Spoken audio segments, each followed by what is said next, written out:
Saksikan tayangannya segera di YouTube channel bersama Direktur K3P, Bapak Hendy Kusnadi, SHP, salah satu dosen di Cordova. Cekidot.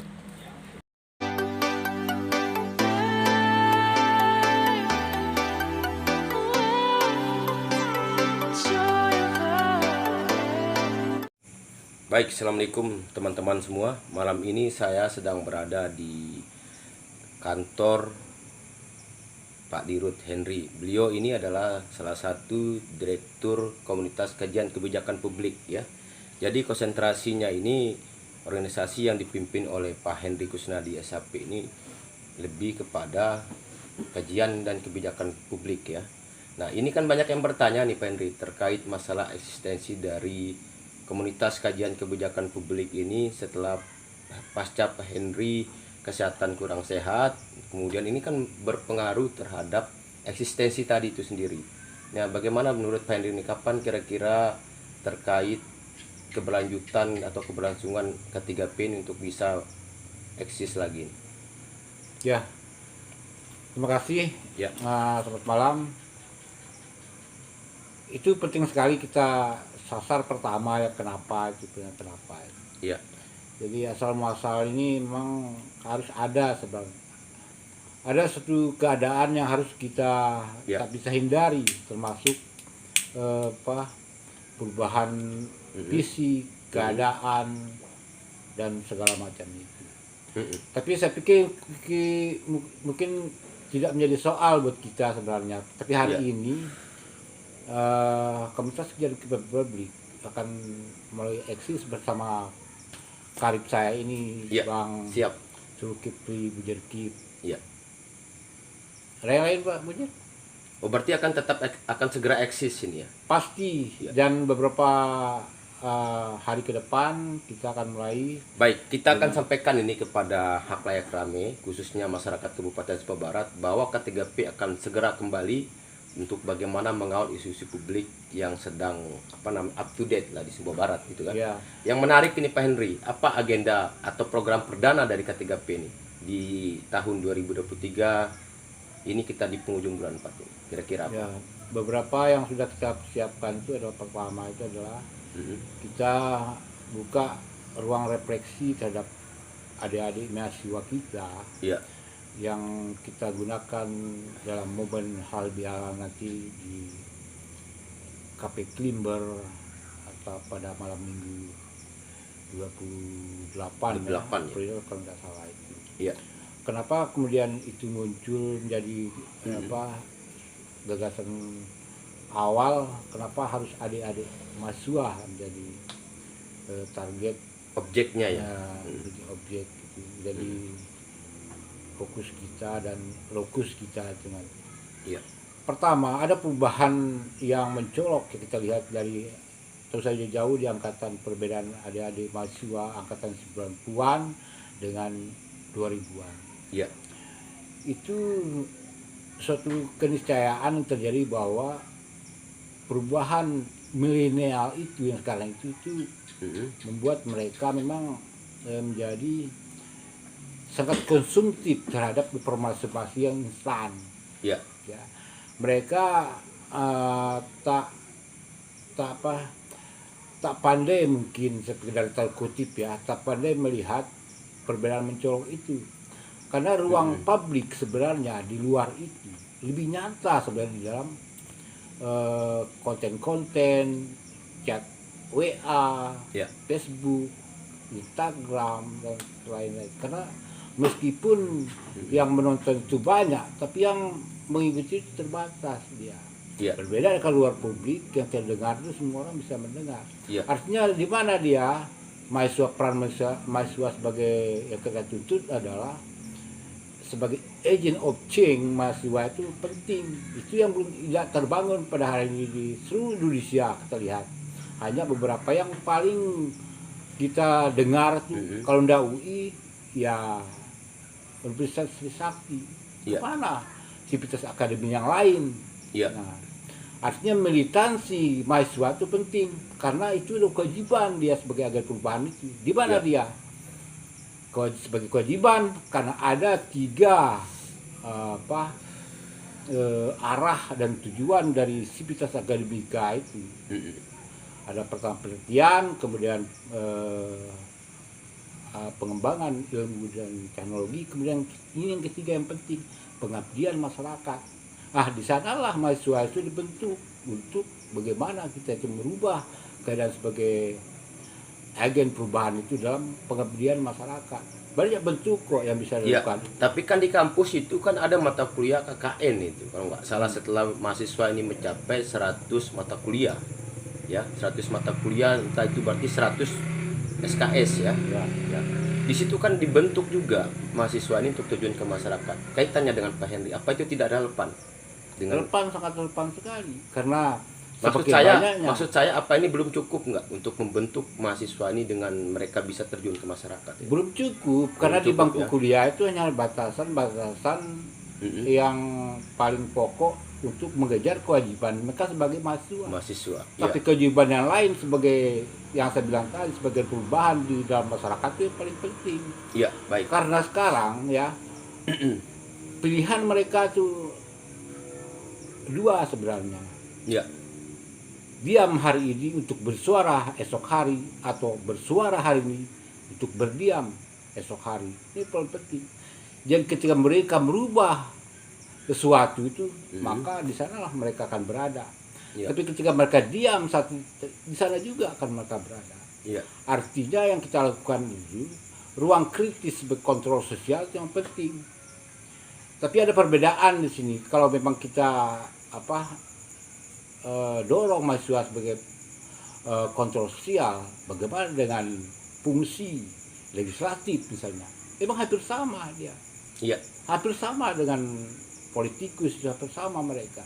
Justru mereka itu cetak politikus sekarang duduk-duduk Senayan itu adalah mantan mahasiswa. Nah, maka napi sekali ya kita berpikir bahwa ruang gerak yang terbatas di luar kampus kita gunakan ruang yang bebas di luar itu terlihat dia. Nah, perbedaan, tapi meskipun ada perbedaan, tapi ini anekdot ya. Anekdot. Ada juga perbedaannya. Misalnya hari ini isu CSR misalnya. Jadi mahasiswa itu kalau misalkan menjawab, mereka tidak selesai tentang pertanyaan yang urutan itu apa, siapa, kenapa, di mana, itu selesai, mereka sudah paham. Tapi yang mereka perdebatkan hari itu bagaimana isu CSR itu misalnya. Pertanyaan kunci mereka itu bagaimana dia itu CSR itu bisa menyasar kepada kepentingan orang banyak. Bagaimana kemudian dapat disebutkan, itu menjadi pertanyaan dalam diskusi, dalam debat-debat mereka itu. Nah, bedanya dengan teman-teman politik buat di situ. Kalau CSR itu pertanyaannya berhenti di apa itu CSR, siapa yang salurkan, berhenti di situ dia. Kapan cair? Siapa yang menerima manfaat? Kapan cair? Artinya perspektifnya Pak Henry hari ini melalui komunitas kajian kebijakan publik melihat ini bahwa kontrol sosial atau masih sebagai agen of control, agen of change ini sangat minim sekali atau sama sekali tidak ada, atau bagaimana? Nah, itulah kemudian yang menjadi gagasan kita untuk membuka ruang itu. Kita menguras isi otak mereka itu bagaimana kemudian menjawab persoalan sebagai pengabdian masyarakat mereka itu nanti. Jadi kita nanti yang insya Allah akan terlibat nanti beberapa teman itu adalah mahasiswa se-Indonesia, mahasiswa KSB se-Indonesia dari yang akan hadir di malam minggu pada tanggal 28 April. Menarik. Dari IPB, UI, kemudian teman dari Unhas, kemudian Jogja, terutama Malang yang kita tunggu-tunggu. Saya bangga Pak. Malang, saya alumni Malang. Dari Mataram dan terutama teman-teman dari BEM Undova dan HMI Kabupaten Jawa Barat. Jadi semoga di sana akan muncul suatu gagasan mereka tentang bagaimana kelas action kita dengan menjawab persoalan ber-KSB pada hari ini. Siap. Begitu Panggit. Berarti oke. Kemudian itu adalah salah satu program perdana yang Ya. akan segera dilaksanakan oleh K3P. Ya. Nah, kemudian dari sisi pandangan Pak Henry ini, tentu kan ini kan harus dimulai dulu dari K3P tersendiri ya. Apa kira-kira isu-isu publik yang hari ini sedang akan disorot dalam waktu dekat ini oleh K3P terkait banyaknya isu-isu berseliweran, mulai dari tambang yang katanya sih ya, yang belum kemudian mampu berkontribusi banyak dalam memberikan manfaat kepada masyarakat. Kemudian ada beberapa program dinas pertanian yang kemudian dianggap juga belum mampu mensejahterakan. Ini gimana menurut Henry? Apa kira-kira isu yang akan segera diangkat ini? Yang paling dekat memang karena sesuai dengan tujuan dari visi misi keberadaan Komunitas Kajian Politik sebagai juga sebagai bagian dari pekerjaan masyarakat dalam bidang penelitian, maka penting kita harus sasar yang paling utama adalah tentang kebijakan publik. Ya. Nah, kebijakan publik itu tentu akan menyasar seluruh bagian-bagian dari produk-produk pemerintah itu sendiri. Ya. Nah, menariknya di sini adalah apa yang dikatakan oleh Thomas Erdős, seorang peneliti dari Universitas Colorado, Amerika Serikat, bahwa kebijakan publik itu adalah apa yang dilakukan, diucapkan atau tidak dilakukan oleh pemerintah. Itu poinnya. Jadi diamnya pemerintah hari ini tentang CSR, diamnya pemerintah hari ini tentang pariwisata misalnya, tentang hutan kita, tentang petani kita yang sekarang sedang berdarah-darah dengan harga gabah yang anjlok. Ketika diamnya itu ada termasuk kebijakan publik. Iya. Pemerintah. Erat kaitan dengan kebijakan publik. Ya, apapun dilakukan, diucapkan dan tidak dilakukan oleh pemerintah.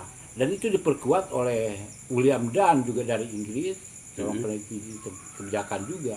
Dia mengatakan bahwa kebijakan publik itu adalah upaya pemerintah untuk menjawab persoalan masyarakat. Itu dia kebijakan publik.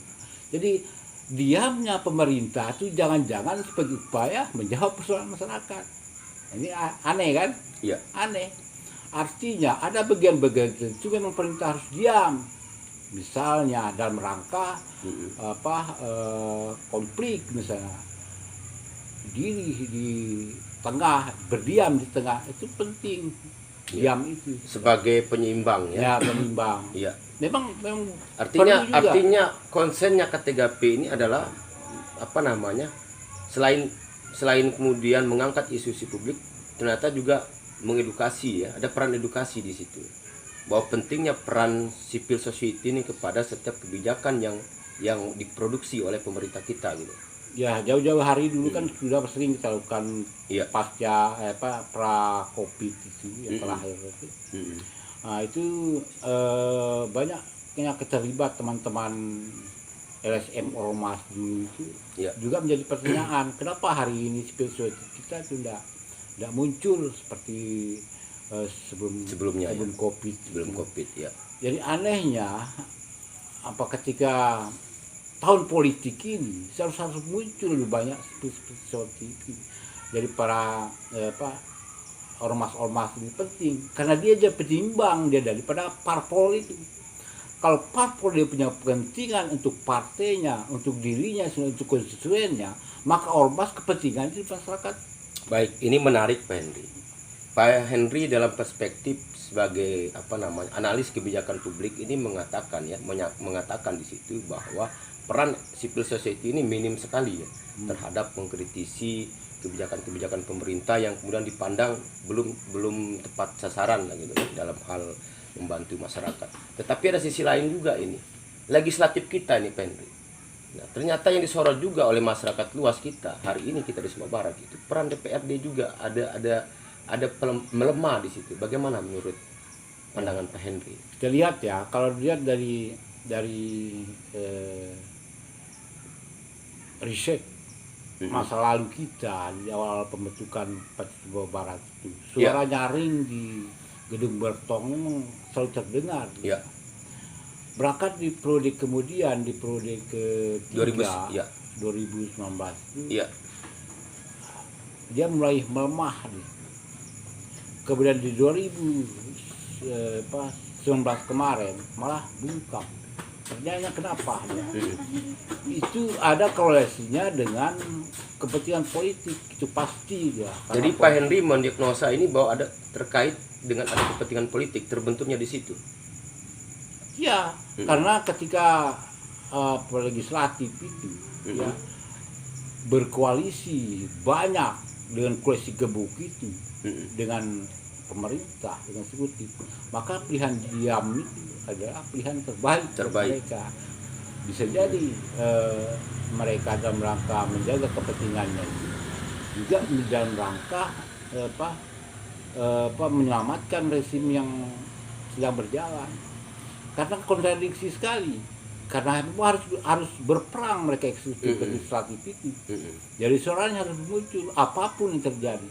Lucunya ya, ketika teman-teman yang 25 orang itu berdiam diri, maka apa yang terjadi? Muncullah parlemen jalanan itu. Ya. Itu yang harus dicari. Akibat dari karena legislatif yang mendapat mandataris rakyat ini tidur, berdiam diri. Maka potensi untuk menimbulkan parlemen jalan dari masyarakat besar sekali. Apa ujungnya nanti? Lagi konflik. Itu yang harus kita jaga. Jadi mereka bersuara membela kepentingan masyarakat, maka nggak perlu kita turun ke jalan. Ya. Logis kan kalau kita berpikir. Mudah saja. Untuk menjawab itu, maka penting kita batasi diri. Ada fungsi yang berbeda antara civil society, ya, oleh masing-masing kelembagaan itu fungsi yang berbeda. Ya. Jadi antara posisi itu harus dipisah. Ini yang lucu juga, teman-teman dari legislatif berpikir bahwa mereka duduk di situ tetap berada dalam bayang-bayang partai mereka. Itu salah sebenarnya. Karena ketika duduk di sana, mereka sudah tidak digaji oleh partai. Kan logikanya begini, Pendri. Partai ini kan hanya kendaraan saja, wadah yang dipakai oleh seseorang untuk menjadi calon legislator. Sementara pemberi mandat ini, ya, esensialnya saya melihat ini adalah rakyat. Rakyat. Ini kok bisa kemudian ada terbentuk dengan kepentingan partai politik gitu kan? Seharusnya ketika masuk ini kan lembaga perwakilan rakyat. Maka tentu anggota dewan terpilih yang masuk ke gedung Bertong kita hari ini adalah perwakilan rakyat, bukan perwakilan partai politik. Ini bagaimana menurut Pak Henry ini memandang ini dua sisi yang berbeda ini? Ya, itu betul, dan itu adalah yang terjadi pada hari ini. Hanya saja saya lihat itu adalah ada paradigma yang berbeda tentang fungsi ini. Ya, mereka berpikir bahwa legislatif itu harus tunduk kepada partai. Tidak bisa. Keputusan legislatif bukan keputusan partai. Itu adalah keputusan bersama antara seluruh parlemen yang duduk di situ. Bersama dengan syarat 50+1 itu. Berarti Pak Henry ini menyimpulkan bahwa legislator yang duduk hari ini di DPR itu adalah perwakilan partai, betul? Ya memang kita tidak bisa secara dalam strukturnya memang tidak bisa dari itu, Bang. Ya. Artinya begini maksud saya. Pak Henry ini menyimpulkan bahwa orang yang menjadi anggota DPRD yang duduk di Bertong ini adalah petugas partai, bukan petugas dari rakyat. Ya seharusnya idealnya gimana ini? Idealnya demokrasi kita itu sebenarnya untuk mewakili masyarakat, dia melepas baju partainya ketika mereka warna-warna ini harus dilepas. Di sana dilepas. Mereka sudah tidak berhubungan secara langsung dengan partai yang mereka yang pakai kendaraan itu. Ya harus terputus di sana. Itu yang paling tepat. Hanya menjadikan mereka instruksinya menjadi calon. Iya. Ya, karena hari ini kan terbaca di Senayan itu ketika Bapak Pacul bilang siap gerak, tunggu perintah. Ya siap. Karena itu bukan itu. Cara menjawab keadaan parlemen itu kan begitu. Ya, Tapi pertanyaan ini saya nih, cerminannya. pertanyaan saya nih kepada Pak Henry Kusnadi ini. Idealnya menjadi wakil rakyat itu seperti apa? Kalau andai kan ini Pak Henry yang duduk, maka seperti apa kerja-kerja sebagai wakil rakyat? Ya tapi tidak jauh dari 3 fungsi itu pekerjaan mereka. Oh, kembali kepada Tidak 3 jauh dari fungsi. 3 fungsi itu, controlling, budgeting, dan legislasi. Nah, yang menarik ini, wakil rakyat kita ini baik di tingkat daerah, kabupaten, dan bahkan pusat ini. Katanya, ini kata rakyat ini kan bukan kata saya, Pak Henry. Bahwa dari 3 fungsi yang ada, ini hanya 2 fungsi saja yang dijalankan. Pertama hanya fungsi legislasi, membuat mengawal aturan, kemudian fungsi budgeting, membahas anggaran. Yang ketiga ini tidak dijalankan ini.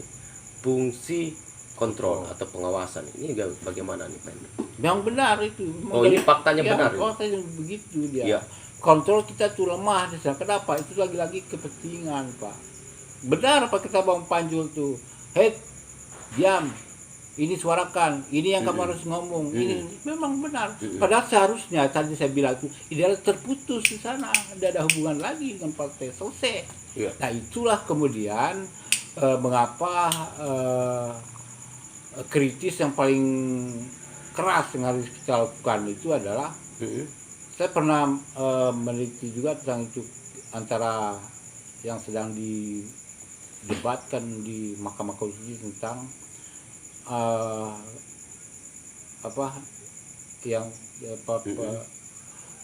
parlemen tertutup dan terbuka itu. Ya, jadi kita harus adu dia mana yang paling tepat sebenarnya untuk menjawab tadi yang kontrolnya kurang. Bisa jadi salah satunya atau bisa jadi tidak dua-duanya. Mungkin bisa jadi ada pilihan lain yang lebih baik. Ya. Artinya 3 fungsi itu tetap berjalan, Bang Ki. Ya, Itu siap. dia yang menjadi warna parle itu. Ya, berbicara. Parle itu Ya. bicara itu warna itu yang membedakan mereka dengan kalau eksekutif eksekutor dia. Ada dia supaya ada dinamika. Tidak perlu bersuara eksekutif. Action saja. Mereka yang bersuara. Ya. Nah, jangan-jangan mereka yang jadi eksekutif. Nah, itu yang lucu. Atau berselingkuh dengan eksekutif. Berselingkuh dia. Kalau sampai kasus ini terjadi misalnya legislatif berselingkuh dengan eksekutif, maka apa yang terjadi di suatu daerah dan suatu negara? Dalam kewenangan itu ada yang disebut dengan kolusi kewenangan. Ada ya. 2 kepentingan untuk kemanfaatan banyak segelintir pihak merugikan masyarakat banyak. Kolusi bisa jadi kolusi kewenangan, bisa yang ujung-ujungnya nanti menjadi kolusi. Baik, Pak Henry, kita sudah dapat menyimpulkan pemirsa semua ya bahwa K3P ini akan segera eksis kembali ya dengan program perdana pada tanggal 28 April tepatnya malam Minggu tahun 2023. Closing statement Pak Henry buat teman-teman yang menyaksikan channel Zulkifli Bujer ini. Oke, saya tutup dengan sebuah kutipan dilontarkan oleh Mahatma Gandhi. Ya. Kematian bukanlah kehilangan terbesar dalam hidup. Ya. Kehilangan terbesar adalah apa yang mati dalam kehidupan ketika kita masih hidup. Terima kasih. Terima kasih. Thank you teman-teman. Jangan lupa like, subscribe, and comment.